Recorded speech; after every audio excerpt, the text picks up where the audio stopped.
Hello guys, this is Avcoor, and we're going to talk about Angeal's weapon, but we're going to talk about Angeal in a separate video because, yeah, oh man, I hate when they do this, when they make a character this good and you have limited resources, but that's for another video. So, Angeal comes with a water weapon and an amazing costume. So we need to look at this and why you may wanna like invest in this guy, you may not want to. So Angel's costume to me is reminiscent of Auron. If you played that, it's just like Auron's costume, man. If you played like Final Fantasy X, you know this is Auron's costume. I mean, even yeah, this part, come on, dude. The devs could have done a little better, but I just like Auron, so this is okay. This is an okay costume. I like it, but I just thought they'd be a little more creative. So honorable training garb is the sign of great things to come. So these great things to come are all summed up in one R ability. Defense boosts all allies. The thing about this is more necessary than not necessary, as the deeper we get into team construction and harder content, the more important these stats called magic defense and physical defense become, to the point where I'm kind of sad that I can't summon on this banner. I can't summon on this banner, and this is something that I want. I don't really even care about the weapon itself, more so than boost defense of allies because of what the previous costumes have done for offense. So when you look at this R ability, this is absolutely incredible.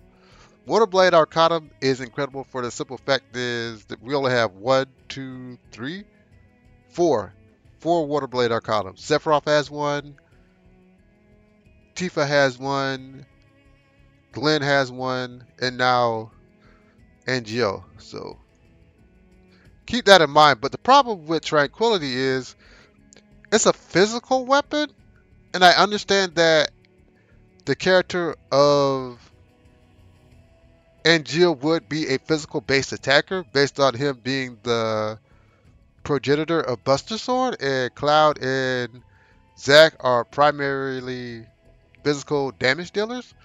Though Zack type kind of like slides into magic sometimes. So I understand that, but it would have been more unique and more tempting if it was boost magic attack all allies as opposed to boost P attack. But I understand that it's just the way it is.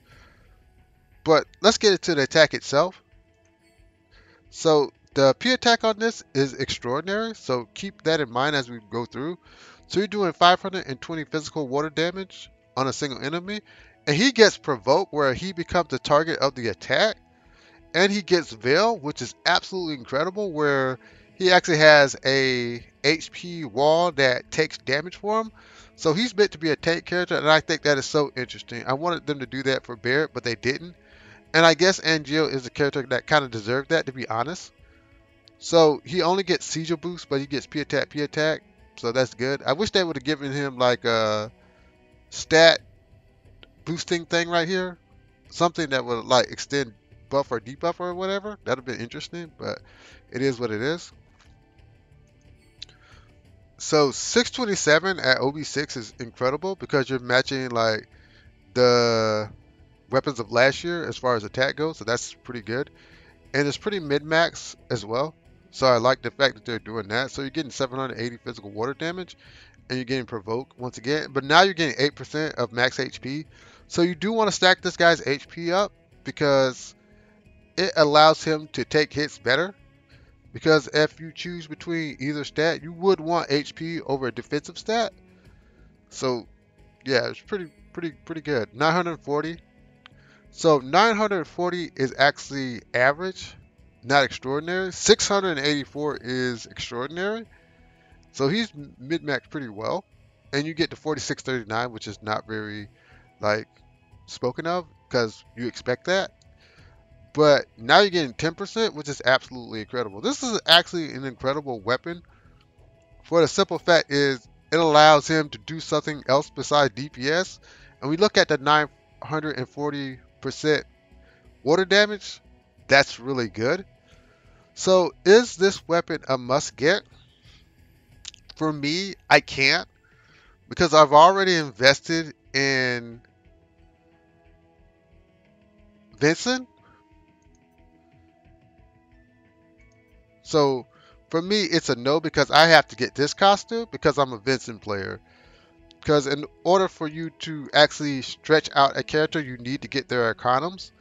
And even though I know it's going to hurt me, it will hurt me even more for me to invest in a character and not take him as far as I could. Remember, this is a limit break banner.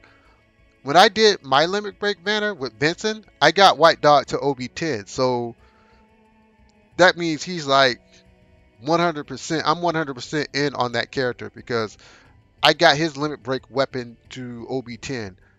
I cannot do that with my current resources to get this guy to OB10. This is where you want his weapon to be. So think about that. If you're going to invest in this weapon, you're going to want him to be at OB10 because that's how you start off a character and that's how you move him forward. Because even though I will not get Vincent's weapon at OB10 on this banner, it's not a limited banner. So all I have to do is get his costume and get one weapon. But White Dog is OB10, so I could put that in the main hand and kind of like just like slowly but surely get my weapon to OB10. You can't do that with this character.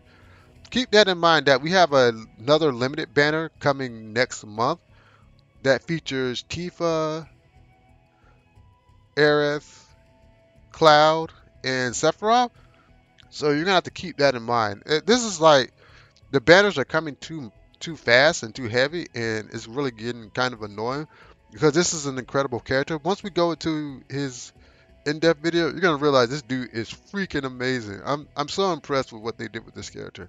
But anyways, like, share, subscribe. I'll get back to you later.